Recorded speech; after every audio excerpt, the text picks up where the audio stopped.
choose otherwise, and that they don't understand, they don't see things the way that you allowed us to see them.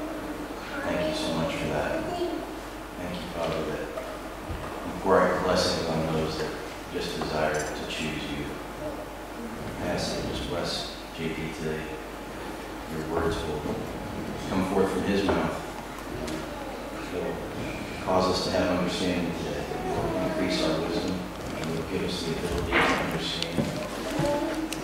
And help us, Father, to resolve in our minds to not just hear the words, but to do them. To walk accordingly, to take a stand, to do what is right. Father, draw people to repentance. Only you can do that. And help us to be a light, Father, to the nations.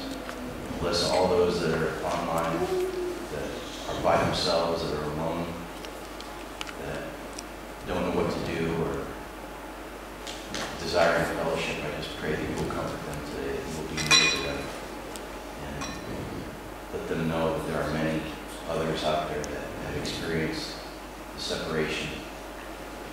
But we give you praise anyways, Father, because we know that you use these times to draw us closer to you. Because without you, what do we have? We have absolutely nothing. Bless each person that's here today. Bless the children. I just have a desire, Father, that you will bless the children and that you'll give them understanding. They have such a great opportunity to begin to hear these words at such a young age. Help them to have understanding and to choose to walk in your ways. Go with us today in Yeshua's name. I pray.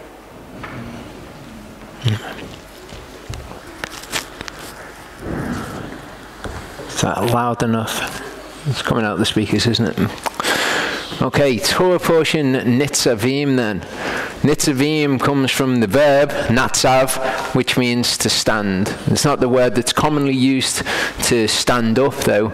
It's used like when Yahovah is standing at the top of the ladder in Jacob's ladder. It means to stand, to be established, basically.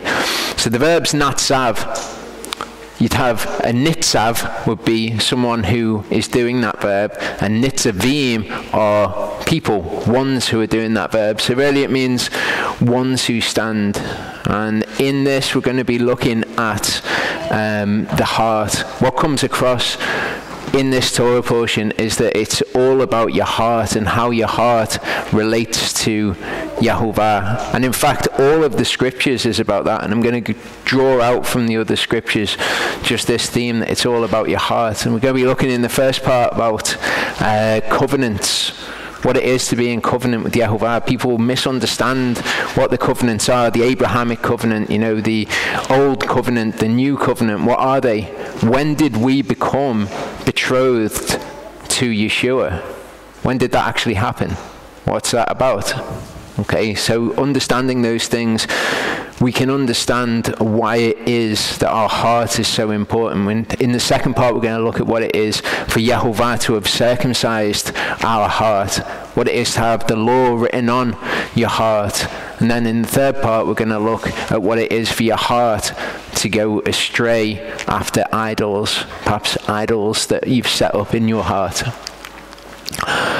Deuteronomy 29 verse 10 says, all of you are standing, all of you are Nitzaviym, all of you are standers, or ones who stand this day before Yehovah your Elohim.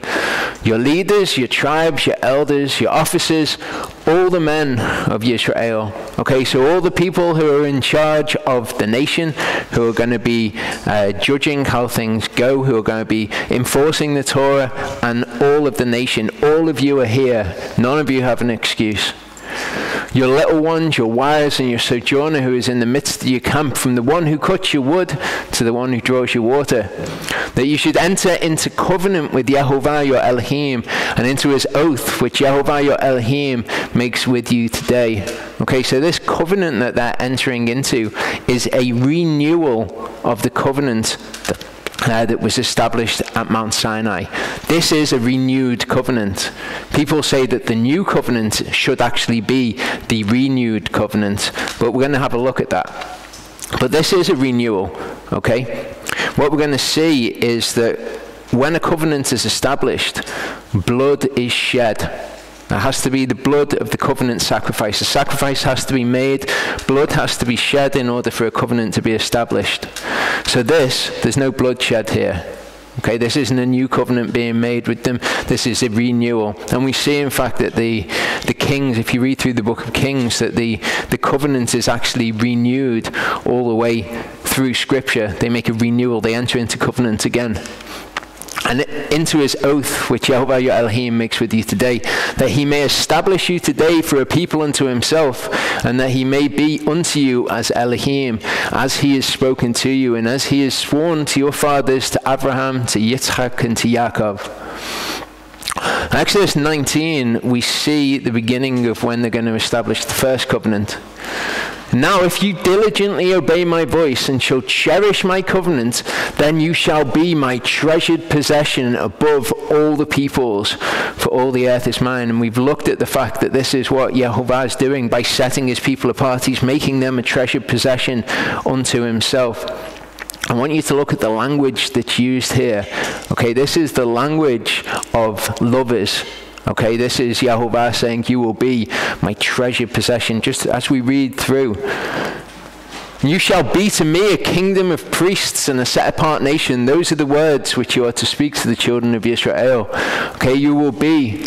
This word is kohanim. Like Nitzaviym is those who do the verb natzav. Kohanim is those who do the verb kahan. And to kahan is to represent a third party. So what he's saying is, look, if you obey my voice and you cherish my covenant, then you will be a kingdom of those who represent me as the third party to the world by my word. And a set-apart nation. Those are the words which you are to speak to the children of Israel. And Moshe came and called for the elders of the people and set before them all these words which Yehovah commanded him. And all the people answered together and said, all that Yehovah has spoken we will do. So Moshe brought back the words to the people to Yehovah. Okay, so Yehovah has said, if you diligently obey my voice, this is part of what they're agreeing to do. They're agreeing in this first covenant to obey his voice. Okay, they don't know what he's going to say to them, but they've agreed that they will obey his voice. Later in Exodus 24, we see this. It says, and Moshe came and related to the people all the words of Yehovah and all the judgments. And all the people answered with one voice and said, all the words which Yehovah has spoken we will do. Okay, so this is after Torah portion Mishpatim, which is judgments or right rulings. Okay, it's how he sees justice. So they've said we will obey everything that he tells us. Then next, he tells them all of his judgments, how they are to do justice. And they say, we'll obey all of that as well. Then they enter into covenant with him. Moshe wrote down all the words of Yehovah and rose up early in the morning and built an altar at the foot of the mountain and 12 standing columns for the 12 tribes of Israel. And he sent young men of the children of Israel, and they offered burnt offerings and sacrificed peace offerings of bulls to Yehovah. And Moshe took half the blood and put it in basins, and half the blood he sprinkled on the altar. And he took the book of the covenant and read in the hearing of the people, and they said, all that Yehovah has spoken we will do and obey. So what had he spoken? He said, you must obey all of my words. Everything that I say to you, you must obey. Then he tells them his mishpatim, his judgments, and they say, we'll do that. They've entered into covenant here, and the covenant is that they will obey his voice. People will say that the book of the covenant and the book of the law are separated from one another, and that's not really an argument that I want to get into at the moment. But the covenant and the law are separate. Okay, the covenant is an agreement to follow the law. Okay, I think it's pretty obvious from Scripture that the book of the covenant and the book of the law are one and the same. Okay, but the covenant and the law are different. In the new covenant, we've got the law written on our hearts. So it's the same law. His law never changes. In the old covenant, we will obey and do what he says to do. In the new covenant, he says he makes it with people who has to have the law written on their hearts. Okay, so they agree to the covenant at this point. Next we see Moshe took the blood and sprinkled it on the people and said, see, the blood of the covenant which Yehovah has made with you concerning all these words. So notice, when a covenant is made, there is the blood of the covenant. Okay, so this is the blood of the covenant. And Moshe went up also Aharon, Nadav, and Abihu, and 70 of the elders of Yisrael, and they saw the Elohim of Yisrael, and under his feet like a paved work of sapphire stone, and like the heavens for brightness. Yet he did not stretch out his hands against the chiefs of the children of Israel, and they saw Elohim, and they ate and drank. And Yehovah said to Moshe, come up to me on the mountain and be there while I give you tablets of stone and the Torah and the command which I have written to teach them. Okay, so they've said everything that he said we will do. He says, you need to obey my voice. And now, after they've agreed to this and they've made the covenant, he says, now, come up, and I'm going to tell you the Torah and the command that you're to teach them. So again, the covenant is an agreement to do these things. A lot of people, or some people who believe all of this order of Melchizedek stuff, they'll cut it off there and they'll say, no, the covenant was just to keep his judgments, just to keep his mishpatim. But the very next thing he says after they enter covenant is, now come up. Okay, it's not after the golden calf that he says, come up and I'll teach you the Torah. Right after they make the covenant, he says, now you'll come up and I'll tell you what you are to obey. Deuteronomy 26:16-19, and says, today Yehovah your Elohim is commanding you to do these laws and judgments, and you have cherished and done them with all your heart. And this is going to be the theme throughout this Torah portion. It's the theme throughout Scripture. But with all your heart and with all your soul. You have today caused Yehovah to promise to be your Elohim. What does this sound like to you? Okay, you've caused him to promise to be your Elohim. He will be your husband, and you will be his lawfully wedded wife. Okay, and to walk in his ways and cherish his laws and his commands and his judgments and to obey his voice. And Yehovah has caused you to promise today to become his people, a treasured possession as he has spoken to you, and to cherish all his commands, so as to set you high above all nations which he's made for praise and for a name and for esteem, and for you to be a set apart people to Yehovah your Elohim, as he has spoken. So this, and we'll look at scriptures which show this, but this is them entering into betrothal, marriage with Yehovah. This is when he takes Israel to be his wife.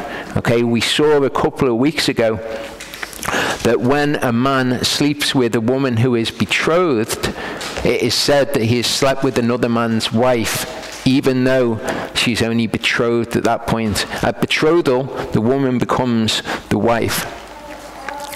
Ezekiel 16:7-8 says, I have let you grow like a plant in the field, Yehovah speaking to Israel, and you are grown and are great, and you come in the finest ornaments. Breasts were formed and your hair grew, and you were naked and bare. Again I passed by you and looked upon you and saw that your time was the time of love. I spread my skirt over you and covered your nakedness. Okay, he gave us the Torah. Cover the fact that we're naked before him. We can clothe ourselves in robes of righteousness. And I swore an oath to you, entered into a covenant with you, and you became mine. This is the covenant that happened at Sinai. It's a marriage covenant. Hebrews 8:7-10 says, for if that first covenant had been faultless, then no place would have been sought for a second. Okay, so this first covenant which is spoken of is not the first covenant that Yehovah makes with anyone. First covenant he made was with Abraham. Okay, this is the first marriage covenant where Israel became married to Yehovah. If it had been faultless, no place would have been sought for a second. Why would any place have been sought for a second? The problem is, they went and they committed adultery against him. Okay, it's all terms of a husband and a wife. They went and committed adultery by having idols in their hearts. Okay, no place would have been sought for a second. For finding fault with them, he says, see, the days are coming, says Yehovah, when I shall conclude with the house of Israel and with the house of Yehudah a new covenant. And people can debate linguistically whether if you change the word slightly it would mean renewed. If you put in the Hebrew, you put different vowel pointings, it would need renewed. But it's not, it's new. We know that it's new because it was established with new blood, with a new sacrifice. It cannot be the old covenant. not according to the covenant that I made with their fathers in the day when I took them by the hand to lead them out of the land of Mitzrayim, because they did not continue in my covenant, and I disregarded them, says Yehovah. And we'll see in the third part about how he divorced them and exactly what his reasoning was for divorcing them, and how that relates to their hearts and how it relates to their relationship as husband and wife. Because this is the covenant that I will make with the house of Israel after those days, says Yehovah, giving my laws in their mind, and I shall write them on their hearts. I shall be their Elohim, and they shall be my people. Okay, I will be their husband, and they will be my wife. Isaiah 54:4-14 says, do not fear, for you are not put to shame, nor hurt, you are not humiliated. For the shame of your youth you forget, and you do not remember the reproach of your widowhood anymore. This is speaking to the house of Israel in the dispersion. Okay? Prophesying that they will come back to Yehovah. It says throughout the passage, basically, they'll forget who Yehovah is, but it's okay because he's going to gather them back to himself. For your maker is your husband. Yehovah Zevaot is his name, and the set apart one of Yisrael is your redeemer. He is called the Elohim of all the earth. For Yehovah has called you like a woman forsaken and grieved in spirit, like a wife of youth when you were refused, declares your Elohim. For a little while I have forsaken you, but with great compassion I do gather you. Okay, so he had actually divorced them. We've seen this problem before. When he divorces them and they go and become another man's, according to the Torah, then he cannot take them back. But he's promising here, he's saying that for a little while I've forsaken you, but with great compassion I do gather you.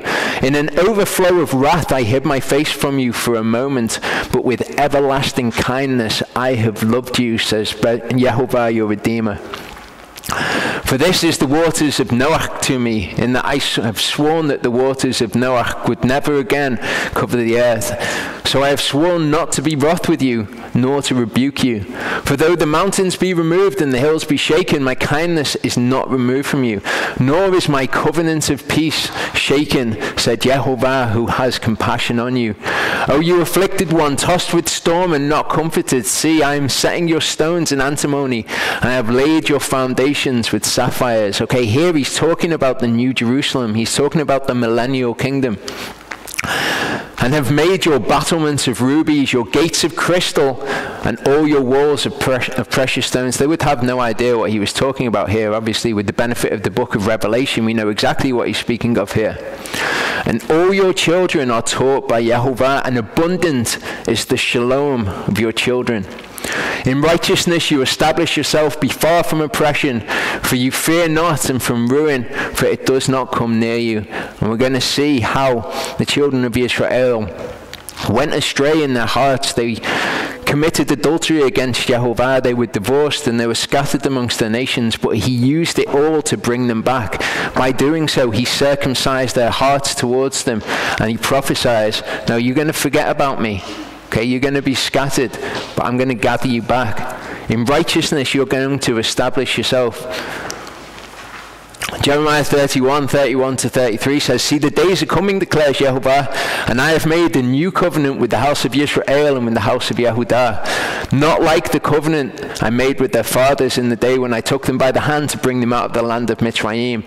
My covenant which they broke, though I was a husband to them, declares Yehovah. For this is the covenant I have made with the house of Israel after those days, declares Yehovah. I have put my Torah in their inward parts and written it on their hearts, and I have been their Elohim, and they have been my people. So he's saying, look, I've divorced them, but I will bring them back again in marriage to me, and I will be their Elohim. They will be my people. Romans 7:1-4, do you not know, brothers, for I speak to those knowing the Torah rules over a man as long as he lives. For the married woman has been bound by the Torah to the living husband, but if the husband dies, she's released from the Torah concerning her husband. Okay, we've seen before. They were divorced. Yehovah couldn't take them back. So what was required?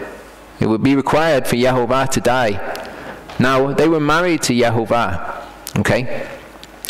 But they weren't married to Yehovah in eternity. They don't exist in eternity. They were married to Yehovah here in this reality, okay, within his creation. Okay, he came down on Mount Sinai and they were betrothed to him.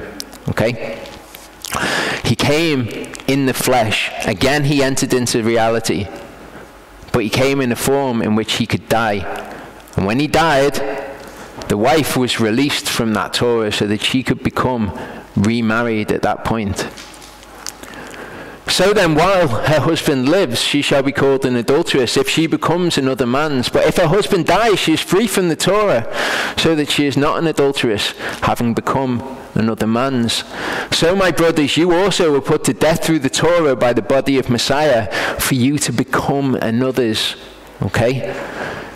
The one who was raised from the dead, the risen Savior.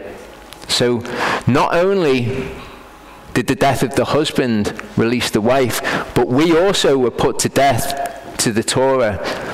He's just gone through in Romans 6 about baptism, about how it's the death of the old self and the rebirth of the new. So that Torah that we were under at the time, okay, that was going to bring death upon us, we died to the Torah so that we were released from the consequences of our sin, so that we could be remarried to Yeshua, who's raised from the dead.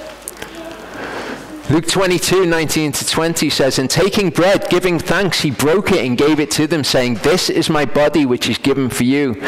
Do this in remembrance of me. Likewise the cup also after supper, saying, this cup is the new covenant in my blood, which is shed for you. So just like Moses came and said, this is the blood of the covenant, the covenant that they then renewed before they were entering into the land. This is a new covenant that Yeshua was making. And he says, this is the cup. This cup is the new covenant in my blood. This is the blood of the covenant. Hebrews 9:15-20 says, and because of this he is the mediator of a new covenant, so that death having taken place for the redemption of the transgressions under the first covenant, okay, the husband dies, the wife's released. The wife also dies, we die, and we are dead to the Torah. Then we raise to the newness of life, which is why Paul says, no, look, if you continue in sin after you've been given grace, then that tends to death. Okay, you've been given another chance. You've been given the newness of life.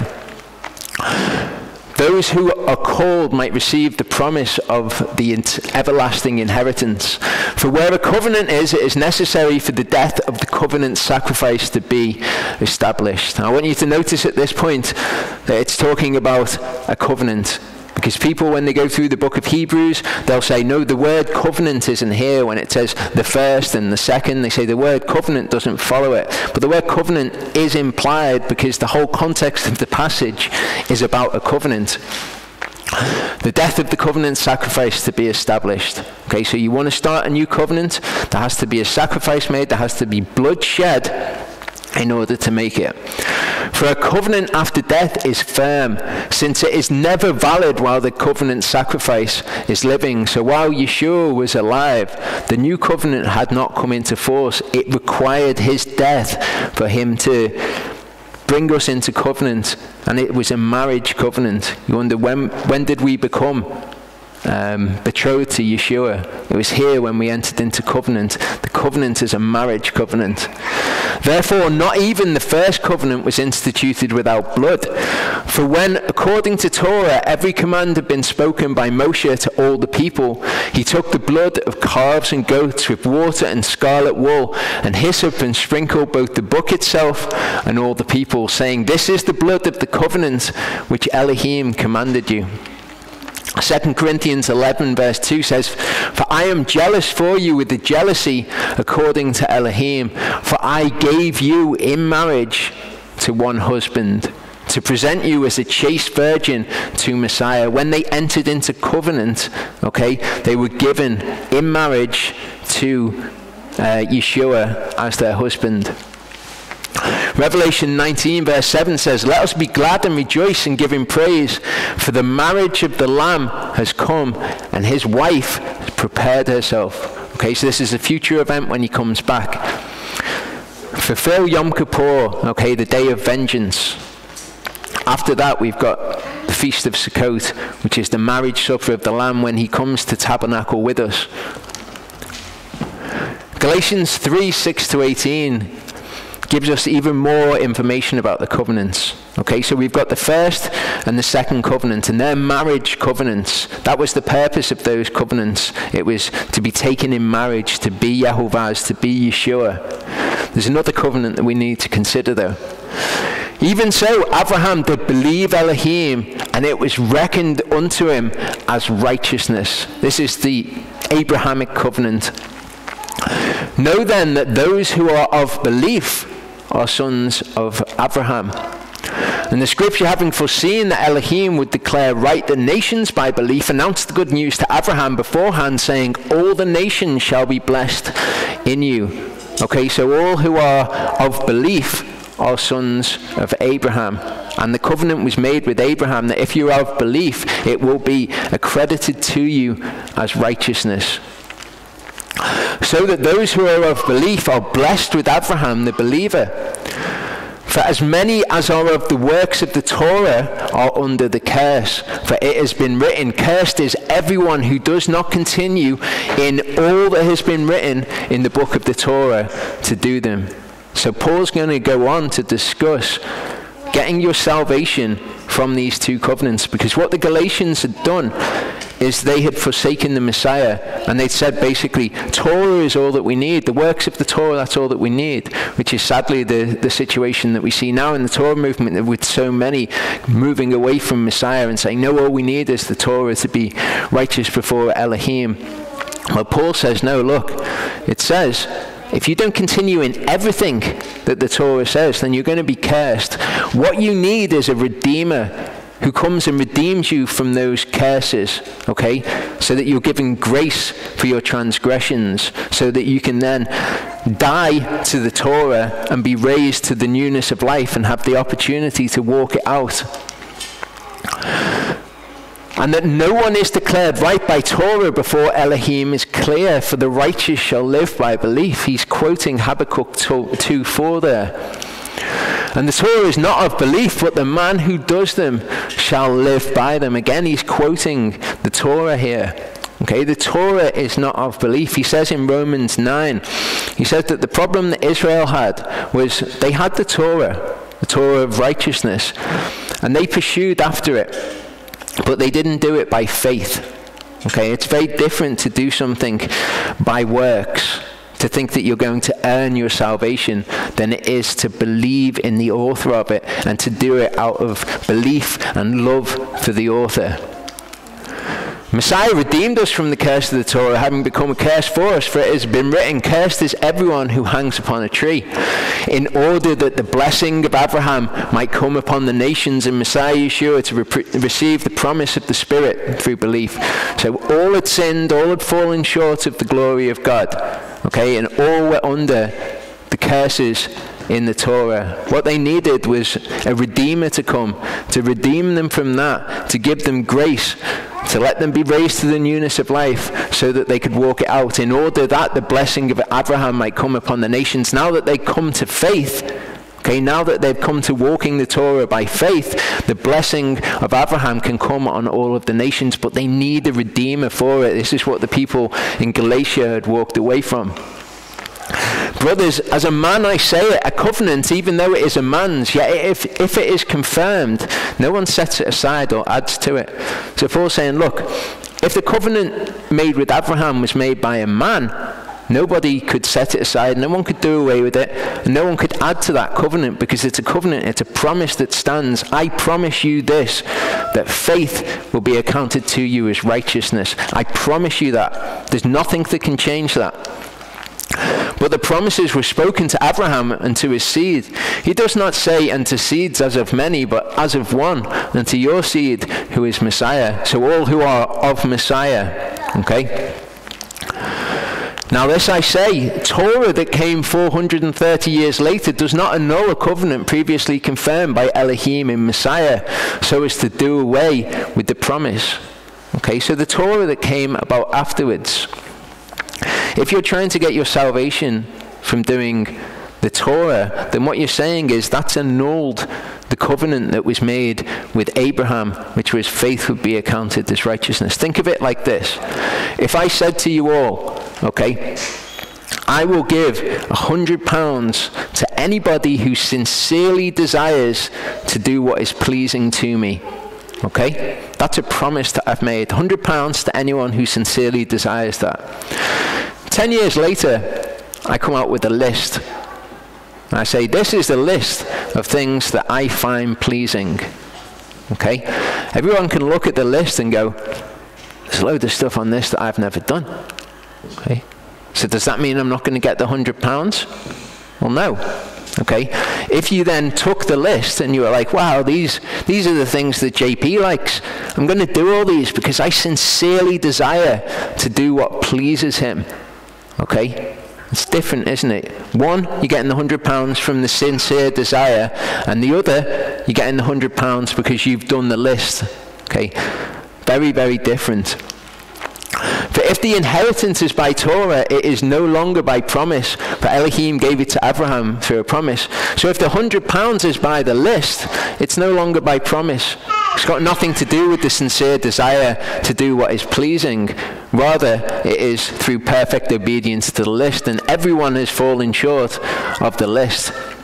Now that doesn't mean that the list isn't important, because when you know that that list is what is pleasing to me, to not do it is a clear statement that you do not sincerely desire to do what is pleasing to me. But it doesn't mean that doing the list in and of itself, without that sincere desire, without that faith, will get you the £100.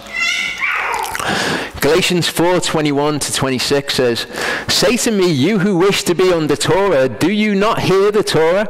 Okay, say to me, those of you who wish to be under the list, those of you who wish to get the £100 from doing the list, do you not hear the list? Don't you know that there's a load of stuff on the list that you've never done? You can never get the £100 by doing the list. For it has been written that Abraham had two sons, one by a female servant, the other by a free woman. Okay, so Abraham had Ishmael by Hagar, the female servant, and he had Yitzchak by Sarah, the free woman. But he who was of the female servant was born according to the flesh, and he that was of the free woman through promise. Okay, so Ishmael was born according to the flesh. Sarah and Abraham came up with this plan. We were like, well, if we do this, then you will have a son. Okay? So it was very much by the works, by the flesh, that this was achieved. He that was of the free woman through a promise, though, Sarah was barren. She didn't have any chance of having any kids, but Yehovah had promised that she would have kids. Okay? This is an allegory.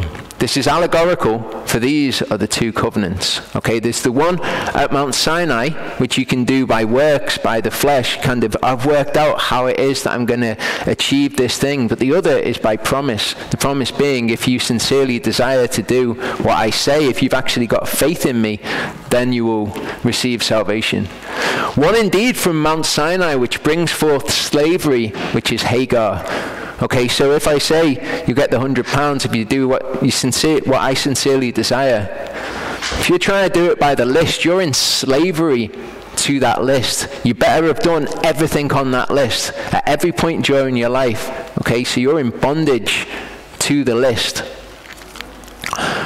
For this Hagar is Mount Sinai in Arabia and corresponds to Jerusalem, which now is and is in slavery with her children. Okay, so we've got the covenant at Mount Sinai, represented by Ishmael, who comes from Hagar. And that corresponds to Jerusalem that was on the earth at that time, where they were all trying to do the Torah, but not of faith. Okay, which is what Paul says was their stumbling block. But the Jerusalem above is free, which is the mother of us all. The mother of us all is Sarah. Okay, so the Jerusalem above, which is by promise, that's Sarah. And the Jerusalem that was on the earth at that time was in bondage to the list. They didn't sincerely desire to do it because it was in their hearts to do what Yehovah wanted. They were just, legalistic in the way that they were trying to get their salvation. Verse 14 says, neither with you only do I make this covenant and this oath, and this should be a familiar concept to us. Okay, not only with the people who were with Yeshua when he said, this cup is the new covenant in my blood. Not only with those people was he making the covenant, but also with those who came afterwards who wanted to enter into that covenant. But with him who stands here with us today before Yehovah our Elohim, as well as with him who is not here with us today. For you know how we dwelt in the land of Mitzrayim, and how we passed through the nations which you passed through. And you saw their abominations and their idols, wood and stone, silver and gold, which were with them. Lest there should be among you a man or woman or clan or tribe whose heart is turning away today from Yehovah our Elohim to go and serve the gods of these nations. Lest there should be among you a root bearing gall or wormwood. So this is interesting what it's being said here. Okay, you passed through the nations. You saw all the abominations of the nations. Why? In case there should be among you a man, woman, clan or tribe whose heart is turning away from Yehovah, okay, to go and serve the gods of these nations. Why? In case there should be among you a root bearing gall or wormwood. Okay, Yehovah's concerned about this, and we'll see this over the next few passages. He's concerned that there will be among his people a root that bears gall and wormwood. So we can understand what gall and wormwood is from the rest of the scriptures. Isaiah 11 verse 10 tells us, it gives us another example of what a root is, why he doesn't want a root among his people. And in that day there has been a root of Yeshai, a root of Jesse, standing as a banner to the people. Unto him the Gentiles shall seek, and his rest shall be esteemed. So Yeshua is the root. Okay, roots bring forth fruit. They bring forth other things which grow from them. Amos 5:7 says, O you who are turning judgment to wormwood and have cast down righteousness to the earth. So these phrases are used throughout Scripture. We've got gall, sometimes translated as gall. We've got wormwood, sometimes translated as wormwood. Or there's bitterness, gall, sometimes poison. Okay, you who are turning judgment, okay, mishpat, his mishpatim is justice, to wormwood. So we've got it being contrasted here. One is obedience to the Torah. You've turned that, but you've turned it to bitterness, turned it to something which is of no use, and have cast down righteousness to the earth. So it's contrasted with judgment, it's contrasted with righteousness. Amos 6:12 says, do horses run on a rock? Does one plow it with oxen? For you have turned judgment into poison. Okay, it's the same word which is gall. Judgment into gall. The fruit of righteousness you've turned into wormwood. Okay, so this fruit which is brought forth from a root bearing gall and wormwood. Deuteronomy 32 says, the vine is of the vine of Sodom and of the fields of Amorah, Sodom and Gomorrah. Their grapes are grapes of gall. Their clusters are bitter. Okay, so this gall is poison, or it's bitter. And this is the fruit that they bring forth. Okay, this is the fruit that having a root bearing gall and wormwood among you will bring forth. Their wine is the poison of serpents and the fierce venom of cobras. So gall and wormwood is actually associated with false doctrine as well. Okay, we know that wine is an idiom for false doctrine. This is going to be important as we continue through. It's the poison of serpents. It's the gall of serpents. Okay, a root bearing gall and wormwood. So the fruit that they bring forth is gall. It's bitter. The wine which comes from that fruit, okay, the false doctrine that comes from that fruit is gall too. Proverbs 5:3-4 says, for the lips of a strange woman drip honey, and her mouth is smoother than oil. So this is someone bringing forth strange doctrine, okay, to Yehovah's people. It sounds good, okay, it's smoother than oil. But in the end, she is bitter as wormwood, sharp as a two-edged sword. Okay, so their wine is as the gall of serpents. Okay, this false doctrine in the end is bitter as wormwood. Job 20 verse 16 says, he suckles the poison, the gall of cobras. The tongue of the poisonous snake slays him. So what is it that this person is suckling on? It's this gall of serpents. It says the tongue of the poisonous snake slays him. Not the teeth of the poisonous snake, the tongue of the poisonous snake, which brings forth this false doctrine. Hosea 10 verse 4 says, they have spoken words, swearing falsely and making a covenant. Therefore judgment shall spring up like gall. The word's the same one as gall. Poisonous weeds. Both gall and wormwood are plants, okay, in the furrows of the field. Jeremiah 8:14 says, why are we sitting still? Gather yourselves and let us go into the walled cities, and let us be silent there, for Yehovah our Elohim has let us perish, and given us poisoned water, water of gall to drink. Okay, so instead of the water of the word, they've got the water of gall. The root bearing gall and wormwood was among them. The fruit that they bring forth is gall and wormwood. The doctrine that is then brought forth from that is gall and wormwood. And this is where they end up. Yehovah our Elohim has given us these things. Jeremiah 9:15 says, therefore, thus said Yehovah Zebaoth, the Elohim of Israel, see, I am making this people eat wormwood, and I shall make them drink water of gall.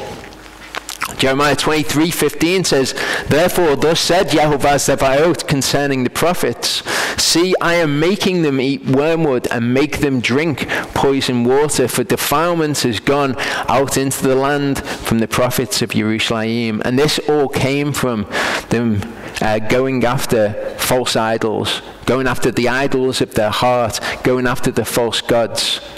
Going after those things brings forth gall and wormwood as fruit, and then it brings forth doctrine. And we can see that in the world around us. Doctrine that comes from going after the idols in your heart.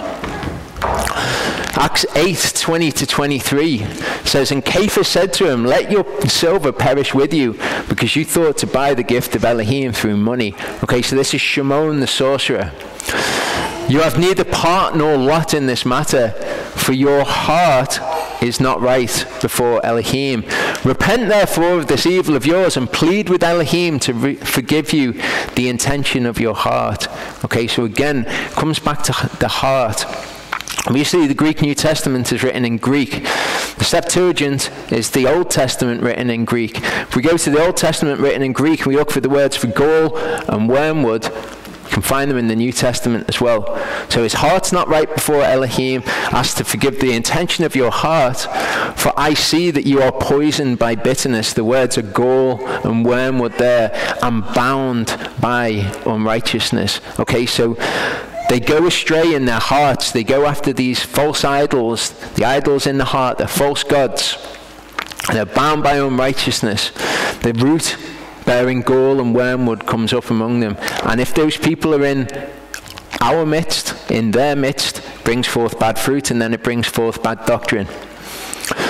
Verse 18 said, lest there should be among you a man or woman or clan or tribe whose heart is turning away. Again, this is about the heart. It was about the heart when it was with Shimon. It's about the heart when it's false idols that are in the heart. It's all to do with our hearts. To go and serve the gods of these nations, lest there should be among you a root bearing gall and wormwood. Verse 19 says, and it come to pass when he, who? When he who hears the word of this curse, okay, it's the root bearing gall or wormwood, that he should bless himself in his heart, saying, I have peace, though I walk in the stubbornness of my heart, in order to add drunkenness to thirst. Okay, so this false doctrine, this wine of serpents, which is brought forth from a root bearing gall and wormwood, okay, he adds drunkenness, which comes from the wine, which comes from this false doctrine of gall and wormwood, to thirst. He's got a need for righteousness. He's got a need for the water of the word, and that's a thirst that everybody has. He adds drunkenness to it, though, because he drinks the wine, which will not satiate his thirst. Yehovah would not forgive him, but rather the displeasure of Yehovah and his jealousy shall burn against that man, and every curse that is written in this book shall settle on him, and Yehovah shall blot out his name from under the heavens. Yehovah shall separate him for evil out of all the tribes of Israel, according to the curses of the covenant that are written in this book of the Torah. Okay, so it doesn't end well for this person. But this is the root-bearing gall or wormwood, and this, we are told, can be a man or a woman or a clan or a tribe that are within Israel. People who have come here will recognize this. This was from Torah portion Matot and Masai from last year. It didn't record, it didn't go up on the internet, but I don't think that I've ever seen a better illustration of the person in Deuteronomy 29. Okay, when he hears the words of this curse, he blesses himself in his heart again. Says, I have peace though I walk in the stubbornness of my heart in order to add drunkenness to thirst. Okay, this person, they're in a house that's on fire. Okay, if you are in transgression of the Torah, you may as well be in a house that's on fire. You're that close to death. Just says, this is fine. I will have shalom, though I walk in the stubbornness of my own heart. It shall come to pass when he hears the words of this curse that he shall bless himself in his heart, saying, I have peace, though I walk in the stubbornness of my heart. Because what other choice do people who are in this position actually have?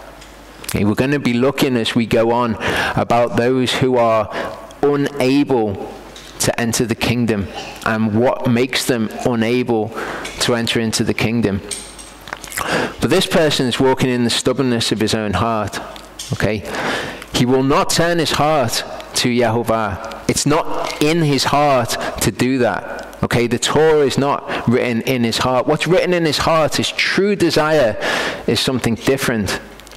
So when people hear the Torah and they don't want to do it, or they don't want to do parts of it, okay, what else can they do? All they can do is ignore the situation that they're in. All that they can do is bring forth some kind of false doctrine to add drunkenness to their thirst. Because the only other thing that they could do is to actually submit, to circumcise their hearts, to have the law written on their hearts, to Shema, which then leads to loving Yehovah. But they're not going to do that. They're unable to do that. It's not in their hearts to do it. So the only other thing that they can do is bless themselves in their heart and say, I'll have shalom, even though I walk in the stubbornness of my heart. This is why we see it so often. Okay, the number of people who've come here and seem like they're bang into doing the Torah till something comes along to test them. I want to look at the reason why that is later. Jeremiah 6 verse 10 says, to whom shall I speak and give warning so that they hear? See, their ear is uncircumcised and they are unable to listen. See, the word of Yehovah is a reproach to them. They do not delight in it. Because their ear is uncircumcised, their heart is uncircumcised, it's not submitted to Yehovah. So all they can do is come up with a false doctrine, because the word of Yehovah is a reproach to them. So they're going to need a false doctrine instead to cover over that, so that they can still delude themselves, give themselves peace in their heart, even though they know Yehovah exists and that he's a righteous judge.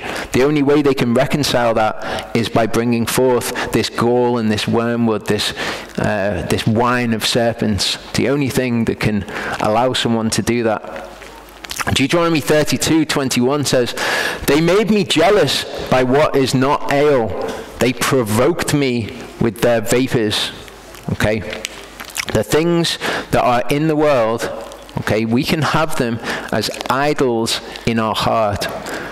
They were going astray after false gods. They were going astray after idols. People do this today though, and we need to be very, very careful that we are not doing this. And actually, don't say, well, of course I'm not doing that. Actually engage with what they were doing. Okay, they provoked him with their vapors, by the things which were of no substance. He made him jealous because they were in a marriage covenant with him. Okay, and they went out and they committed adultery by putting other things above him. We've looked before at the idea that an idol is anything you put before Yehovah, and that's a concept that's familiar. But really examine in your life, okay, is there anything which will stop you from keeping a command? Anything at all. That thing then you are declaring to Yehovah is more important than him.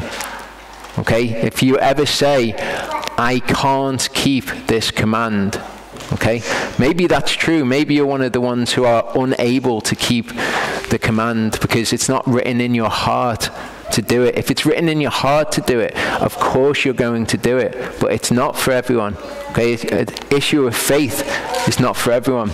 They made Yehovah jealous by what is not ale, and we can do it. We're in a marriage covenant as well. So when we choose something that is not him, we make him jealous. We're committing adultery against him. 2 Kings 17-15 says, and rejected his laws and his covenant that he had made with their fathers, and his witnesses which he had witnessed against them, and went after vapors, and became of no substance. And after the Gentiles who were all around them, of whom Yehovah had commanded them not to do like them. He said, you're set apart to me. You won't do anything like they're doing. Psalm 31 verse 6 says, 5-6 says, into your hand I commit my spirit. You have redeemed me, O Yehovah, ale of truth. I have hated those who treasure lying vapors, but I trust in Yehovah. Okay, you think, of course I would never treasure a lying vapor. But literally, anything that has caused you to say, I can't do that command because of this, whatever it is, I can't do that command. What you're saying is, I won't do that command because of this, because this thing is more important. John 8:30-34 says, as he was speaking these words, many believed in him. So as Yeshua was speaking, many believed the words that he was saying. So Yeshua said to those Yehudim who believed in him, to the Jews who believed when he was speaking the words, if you stay in my word, you are truly my disciples. It's okay to hear the word and to believe the word. Okay, we see that in the parable of the sower. People who receive the word with joy, and then because they're sown on rocky ground, when a test comes, they go after whatever that is because they value that more. That's the idol that they've got. Those sown on thorny ground who are choked by the cares of the world, okay, when they come, they perish. They don't grow up and bear fruit. Okay, so these people are people who heard the word. When the seed was scattered, okay, it took hold and it started to grow. He said to them, no, only if you continue in my word are you my disciples. And you shall know the truth, and the truth shall make you free. It'll actually make you free. They answered them and said, we are the seed of Abraham, and we've been servants to no one at any time. How do you say you shall become free? They didn't get that although they believed the word, they weren't actually made free by the word. Yeshua answered them, truly, truly, I say to you, everyone doing sin is a servant of sin. So it doesn't matter if you've believed the word when you've heard it. Okay, the word's been sown in your heart. It's begun to grow. However, you can fail at that point. You've got to continue in the word. Everyone doing sin, which is breaking the Torah, for any reason, okay, is a servant to sin. If you say, I can't keep the Shabbat because of my job, you're a servant to sin. You're a servant to that sin. You're in bondage to that sin. If you cannot tear yourself away from the television and watching worldly entertainment, watching films, oh, I've got to see the new Avengers movie, or I've got to see the new Star Wars film, even though it's filled with the most ridiculous sin when you break it down: fornication, illicit unions, okay, violence, magic. If you can't tear yourself away from that, then you are the servant of that. That is the idol. You've set up an idol in your heart, and I'm not prepared to do this. I know that I'm supposed to, but I can't do that, or I won't do that. I won't change that. What you've done there, you've taken that thing, and you've said, this is more important than Yehovah. You've declared that. Television is also a gateway to all of the other idols, okay? All the idols that everyone has. Okay, television's not just an idol in and of itself, it's a gateway to actually partake in all of those idols in your heart. Covered this before, smoking or whatever form of addiction it is. Okay, if you will not separate yourself from that, unto righteousness, unto holiness, into being set apart, then what you're doing is you're taking that thing, you're putting it above Yehovah and saying, I believe the words of Yehovah, however, this is more important to me. Okay? It might not be any of those things, but I want you to ask yourself, okay, look at your lives and say, is there anything that makes me say, I can't do that command because of this? In whatever situation, I can't do that command because of this. Because that's the thing that you're the servant of. That's the thing that you're in bondage to. Okay, you're not the servant of Yehovah if there's anything like that. Okay, whatever causes you to disobey a command, that's what you're in bondage to. Okay, that's what you're the servant of. Paul says this, do you not know that to whom you present yourselves servants for obedience, you are the servants of the one whom you obey? That's Yehovah most of the time. It doesn't matter, because when it comes to whatever issue it is and you obey something else, you are the servant of that thing. You can be the servant of sin, which leads to death, or you can be the servant of obedience to righteousness. One or the other, though. Yeshua says, if you continue in the word, whatever comes up in your life, if you continue doing the word, whatever trial, whatever test it is, then you're his servants. The word says that people are fools if they disregard the word. Okay, and I can't think of a better illustration of what these fools are doing, okay, with their sin, with the sin that they're serving, that they're in obedience to this sin. They're feeding that sin, and that sin is ultimately going to lead to their deaths. Luke 14:15-23. Okay, this whole idea of I can't do this commandment, okay, it particularly comes to mind and is particularly relevant every year at this time when it comes to people doing Sukkot. I can't do Sukkot.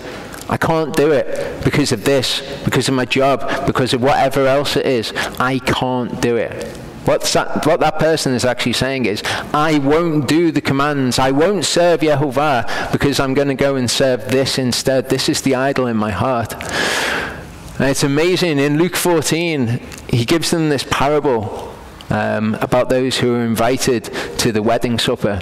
As I mentioned before, the wedding supper happens at Sukkot. So they're invited to Sukkot. And when one of those who sat at the table with him heard this, he said to him, blessed is he who eats bread in the kingdom of Elohim.